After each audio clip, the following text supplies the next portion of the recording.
చెప్పు. ఎందుకు తాత ఓకే చెప్పు. ఓకే తాత నువ్వు తాతకు చెప్పి తెస్తాడంట. హలో తాత ఏం చేస్తున్నావు?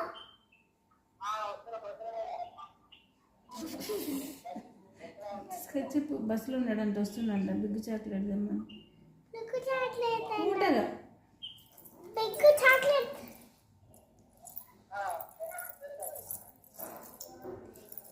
మనం పిక్చర్ వెళ్తాం అన్నయ్య స్కూల్కి.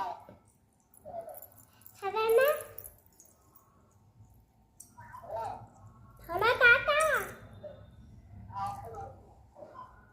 తొందరగా అన్నయ్య స్కూల్కి వెళ్తాం. అన్నయ్య స్కూల్కి వెళ్తాం మేము. సరే అమ్మాయి. సరే బాయ్ చెప్పు. బాయ్.